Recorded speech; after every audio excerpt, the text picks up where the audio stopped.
Hola compañeros y compañeras, nos encontramos de vuelta para otra clase del curso de lectura de planos, en este caso los planos de estructuras de hormigón armado, y me parecía interesante, antes de empezar a ver planos específicamente, tratar de entender un poco o repasar, porque muchos de ustedes lo saben, qué es lo que tenemos que leer en una estructura cuando estamos mirando un plano.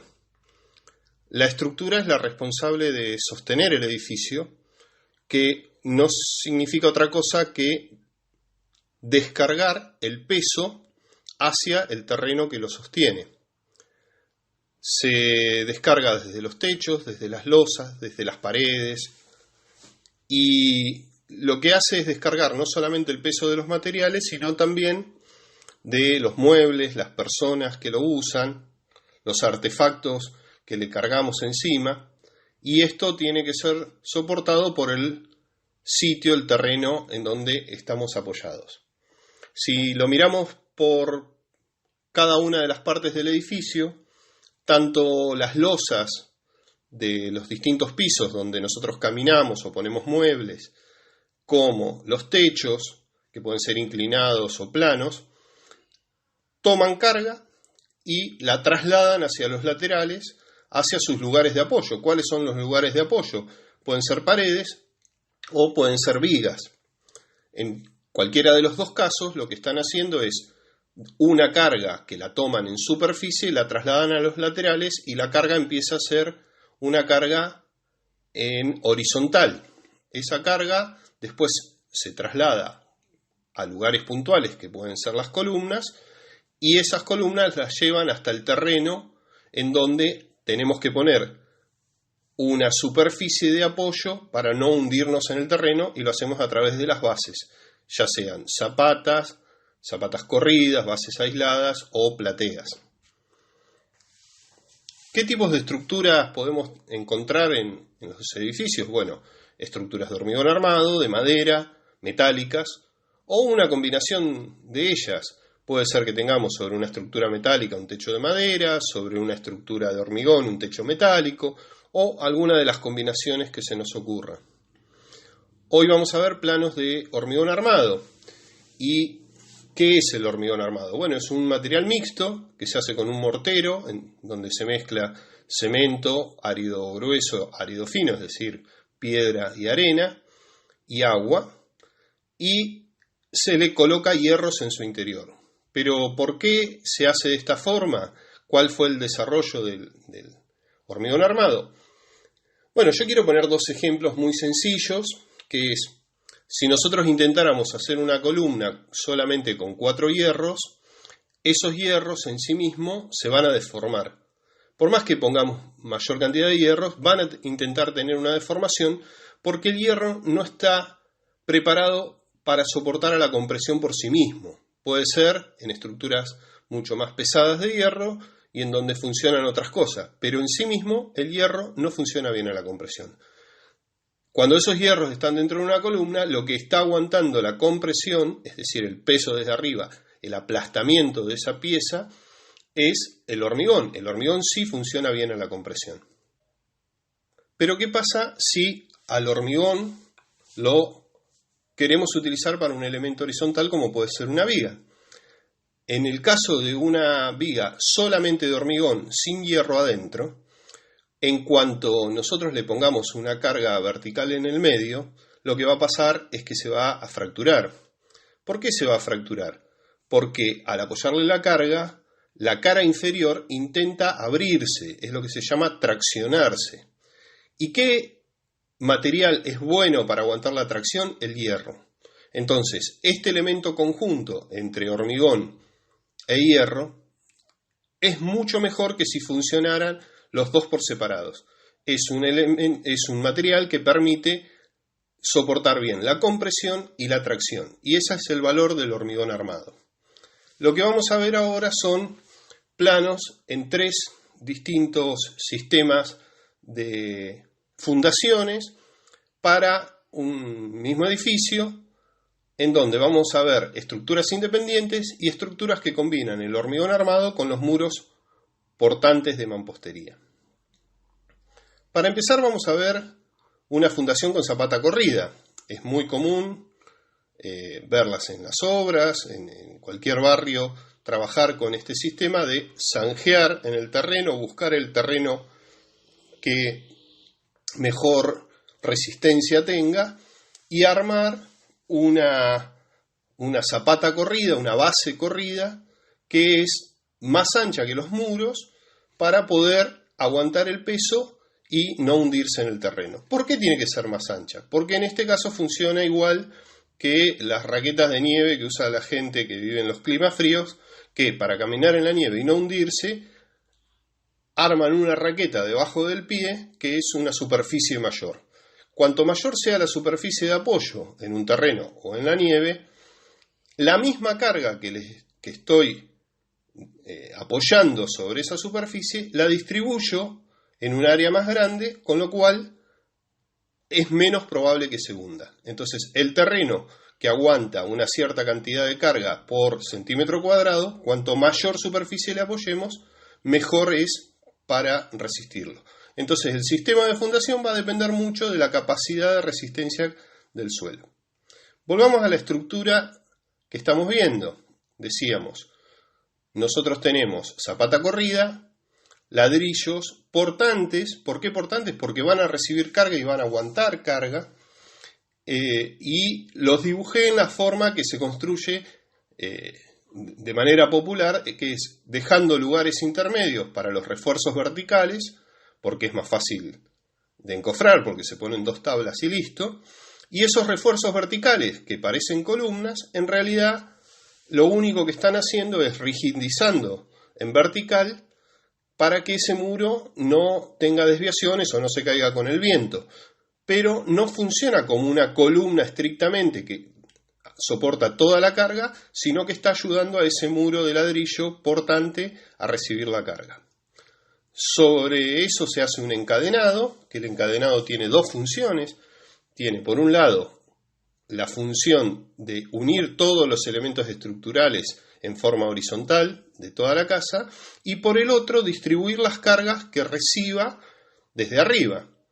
Si nosotros vamos a ir armando, por ejemplo, una losa de viguetas, que es lo que yo dibujé acá, cuando ponemos las viguetas son cargas puntuales, pero que no se van a trasladar puntualmente al ladrillo de abajo, es decir, no va a caer el peso de una vigueta en el ladrillo, porque este encadenado me va a distribuir las cargas y el ladrillo va a recibir cargas desparramadas en todo el largo del encadenado. Sobre las viguetas la técnica es colocar ladrillos de telgopor que funcionan como encofrados perdidos, es decir, en vez de usar encofrado de madera que después lo tenemos que sacar y recuperarlo y son caros, se ponen ladrillos de telgopor que funcionan como encofrados perdidos. Y después armamos una capa de compresión que al juntarse con las viguetas terminan armando una losa. ¿Qué pasa cuando queremos ampliar la superficie? Una platea es una fundación mucho más grande en superficie. Quizás estemos utilizando la misma cantidad de hormigón, pero la desparramamos en una superficie uniforme en todo el terreno, con lo cual lo que ganamos es superficie de apoyo. En el caso de las plateas de hormigón no hay que irse tan profundo, pueden estar casi a nivel de terreno natural, incluso a veces se hace por encima, compactando el suelo, rellenando, y sobre la platea otra vez la misma técnica, muros portantes, los refuerzos verticales, los encadenados, las viguetas, los ladrillos de telgopor y la carpeta de compresión. Ahora sí vamos a ver el caso de una estructura independiente. La estructura independiente es aquella que utiliza bases de fundación aisladas, vigas, columnas y después recién se le colocan los muros. ¿Por qué, podríamos utilizar bases de fundación aisladas? Bueno, en principio porque podemos tener un edificio con mayor peso, tener que ir a mayor profundidad, entonces solamente vamos a cavar el hueco en el lugar de la base, Ir a mayor profundidad es para buscar suelos más resistentes. Cuando un edificio es más pesado, quizás tengamos que ir a buscar capas del suelo en donde sea más potente la resistencia del suelo. Y a partir de ahí, cuando encontramos el nivel de fundación que corresponde, hacemos las bases aisladas. Sobre estas bases aisladas aparece una primera línea de vigas, que es lo que se llaman las vigas de fundación o las vigas portamuro. Son las primeras vigas que unen las bases, juntan las bases y a partir de ahí vamos a poder apoyar los muros. Sobre cada una de las bases va a caer una de las columnas y sobre esas columnas aparecen las vigas que van a recibir las losas de cada piso. Acá de vuelta, las losas son las que reciben la carga superficial, la trasladan a las vigas que son horizontales, por las columnas se desplazan las cargas en vertical y llegan al suelo, que es donde apoyan. Teniendo vigas es donde podemos apoyar los muros, que en este caso ya no son portantes, son muros de cierre. Esos ladrillos no reciben cargas, podrían sacarse en el momento que uno quisiera, porque son solamente para darle un cierre al ambiente, pero no están soportando las cargas. La estructura independiente es la que soporta las cargas. ¿Qué otras estructuras podemos encontrar más allá de las que vimos dibujadas recién ahí? Bueno, en hormigón armado se pueden hacer escaleras, se pueden hacer tabiques, por ejemplo, los tabiques de los ascensores, se pueden hacer tanques, no solamente las columnas para llegar hasta el tanque, sino el tanque mismo en hormigón, puede ser redondos o pueden ser cuadrados, y existen los que se llaman los muros de contención para sostener terrenos, taludes, y esos muros pueden ser hechos en obra o prefabricados, lo que significa moldeados en alguna planta y traídos a la obra, montados en la obra. ¿Qué vamos a ver en los planos de estructuras? Bueno, habíamos dicho que el hormigón estaba compuesto por un mortero, que le llamamos hormigón, y el acero. En los planos lo que vamos a ver es el tamaño de las piezas conformadas por este hormigón armado y el acero que lleva en su interior con el detalle de cantidad, ubicación y demás.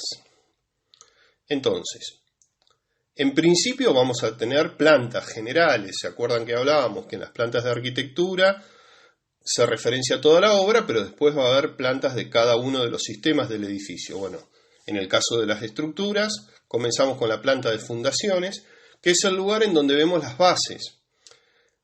¿Qué es lo que se ve en este plano? No solamente las bases, sino las columnas, las vigas de fundación, y aparecen los ejes de replanteo para poder acotar con cotas de replanteo y con cotas parciales entre los elementos.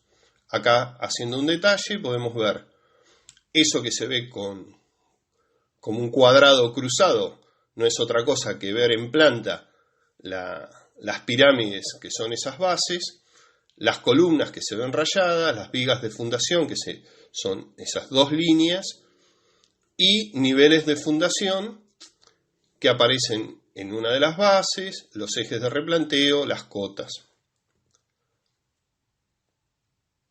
Cuando vemos un poquito más en detalle, además de ver el dibujo, vemos lo que está indicado. Es decir, cada uno de esos elementos empieza a tener una designación, que en general se le utiliza la primera letra del elemento, es decir, las bases con la B, zapata corrida con Z, las columnas con C, se le pone un número al lado y en muchos casos, además, la sección, es decir, el alto y el ancho, o en el caso de las bases, la superficie. Fíjense que ahí la base 18 o la base 31 dice 1,50 por 1,50 es la superficie de apoyo. En cambio, la viga de fundación 65, BF 65, 20 por 40 es 20 de ancho por 40 de alto. Se identifica el número y se identifica la sección. Un caso particular de planta de fundaciones es la platea. La platea, como es superficial, se dibuja como una losa. Si bien las cargas están invertidas porque recibe presión desde el terreno, no desde arriba. Es más fuerte la presión desde el terreno que desde arriba, pero funciona como una losa. Los hierros van a estar en distinto lugar que en la losa, pero va a tener hierros. Entonces, en una planta, en una planta de fundaciones de platea, además de ver las columnas que llegan, vamos a ver marcada ahí que dice LF, que es losa de fundación, y vamos a ver las distintas rayas esas que aparecen, el cuadriculado, que son los distintos hierros, la malla cima o hierros de refuerzos que se le van a poner. Cuando vamos a las plantas generales, ya no plantas de fundación, vamos a tener un plano por cada una de las plantas. ¿Y qué vamos a observar? Bueno, vamos a observar columnas, vigas y las losas. Las columnas rayadas, las vigas con doble línea, y las losas o quedan en blanca con un símbolo o a veces aparecen cruzadas con unas líneas en cruz de punta a punta con el símbolo en el medio. A veces también se marcan huecos o tabiques que están sobre esa losa. Acá vamos a ver un ejemplo en donde, si vemos bien, hay en un lugar dos losas alargadas que tienen solo una línea al medio. Eso significa que hay dos losas, pero en el medio no hay ninguna viga. En algún momento vamos a ver que eso en realidad son losas de escalera. Y lo que nos está indicando es que cuando hay entre dos losas solo una línea, hay separación de losas, pero no hay viga en el medio. En cambio, cuando vemos líneas punteadas o líneas de eje, lo que nos está indicando es huecos. Acá hay dice caja del ascensor.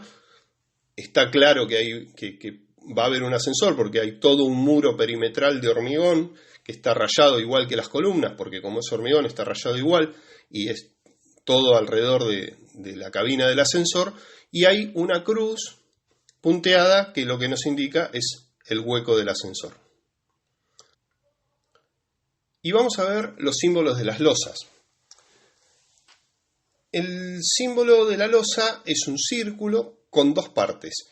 En la parte de arriba dice la designación de la losa, L34, losa 34. Y por debajo, el número 12 está indicando el espesor de la losa en centímetros. Ahora, por fuera de ese símbolo tienen rayitas que pueden ser 4, 2 o 1, y eso lo que nos está indicando es el sentido de los hierros principales de la losa. ¿Qué significa hierros principales de la losa? Bueno, la losa es un elemento superficial, horizontal, y va a descargar hierros hacia las vigas de borde. Si la losa es cuadrada o es un rectángulo, pero ninguno de los lados es mucho más largo que el otro, los hierros se van a poner en dos sentidos, los hierros principales. Van a descargar hacia las vigas de borde en los dos sentidos. Eso se llama una losa armada en dos direcciones y se marca con rayas hacia los cuatro lados, es decir, indicando hacia los cuatro lados de las vigas. Cuando, en cambio, la losa es más finita y larga y tiene vigas en dos laterales, las vigas que reciben la carga son solamente en dos lados, se llama losa en una dirección. Y entonces las líneas están marcando los lugares hacia donde se descargan esas fuerzas. Y el caso particular del voladizo, que se marca medio círculo y sobre el lado en donde apoyan los hierros se hace una base del símbolo y los hierros que van hacia el lugar en donde no apoyan. En el caso de la identificación de los hierros en planta de las losas, puede ser sobre el mismo plano o puede ser sobre un plano de detalle. ¿Qué es lo que vamos a estar viendo? Bueno, para cada una de las losas lo que vamos a poner es un ejemplo de los hierros que pasan por abajo, un ejemplo de los que pasan por arriba y un ejemplo de si hay hierros como refuerzos sobre los apoyos o lo que se llama caballetes. Digamos, hay hierros que se pasan solo por encima de la viga, que es un refuerzo que se hace por el lugar donde apoya la losa. Entonces, ¿cómo van a estar indicados? Bueno, va a estar dibujado cada uno de los hierros. Si se fijan, ahí hay unas rayitas finitas y largas que levantan sus puntas hacia arriba. Esos son los hierros que van por abajo. Y después hay otros que están quebrados a 45 grados. Bueno, esos son hierros que vienen por arriba, doblan, pasan por abajo, suben y vuelven a enganchar en la parte alta de la viga. Son los hierros que están por encima. Y después hay hierros sueltos que están sobre las vigas y son los que se llaman caballeteados o refuerzos sobre el apoyo. Cada uno de estos hierros va a estar indicado además con el tipo de hierro y la separación. ¿De qué forma? Se le acompaña diciendo diámetro 8 cada 40, que significa hierros del 8 cada 40 centímetros de separación en la losa. Y así en un sentido y en el otro, y esto lo saben bien los que son armadores de obra. En el caso del detalle de vigas, podemos ver a la derecha un detalle simple de un corte de una viga en donde me indican que en la cara superior tengo 2 hierros del 8, en la cara inferior de la viga tengo 3 hierros del 10 y estribos del 6 separados cada 20 centímetros. Y además veo el alto y el ancho de la viga en hormigón. Ahora, un detalle mayor que aparece en los planos es ver un despiece de todos los hierros de esa viga. Para eso hay un dibujo básico, principal, arriba, en donde yo lo veo de frente para ver todo lo que tiene que ver con las dimensiones de la pieza completa de hormigón, y por debajo un desglose de los hierros, tanto mirando de frente a cada uno de los estribos, como abajo un despiece, como pasaba en la losa, pero acá de las vigas, del hierro que va doblado y que va por arriba, baja y vuelve a subir, o los hierros que van por abajo. Y ahí se indica la cantidad de hierros que hay de cada uno de ellos. La información entre el primer detalle que les dije que está a la derecha y los detalles que están a la izquierda son complementarios, porque si bien yo digo en mi detalle que tengo 2 hierros del 8 en la cara superior, puede ser que en algún caso ese hierro se doble y pase por abajo en un tramo central y vuelva a subir del otro lado. Entonces necesito la información de los dos detalles. En el caso de las columnas, puede haber distintos tipos de columnas. Otra vez puse 2 ejemplos de detalles. En el caso de la derecha, ya en el detalle se dice qué cantidad de hierros tiene la columna y los estribos. Y en el caso de la derecha, es como una pequeña planilla de columnas en donde se le da la sección arriba, se dice 20 por 20 o diámetro 30 en el caso de la columna redonda, pero los hierros hay que ir a buscarlos a una planilla de cálculo, dice armadura según cálculo. Y los estribos sí son del 6 cada 15 centímetros en todos los casos. Cuando vemos los detalles de bases, de vuelta, podemos tener un dibujo de la base en su forma geométrica para saber altura de la base, el ancho, el espesor de ese zócalo que tiene la base para después transformarse en una pirámide. Y en el caso de la columna de la derecha, el despiece o el detalle de hierros. Es decir, cuál es la parrilla que va abajo, va un Fidel 10 cada 20, en el otro sentido va un Fidel 10 cada 18, cómo en un corte entran los hierros de las columnas y se distribuyen en esa base.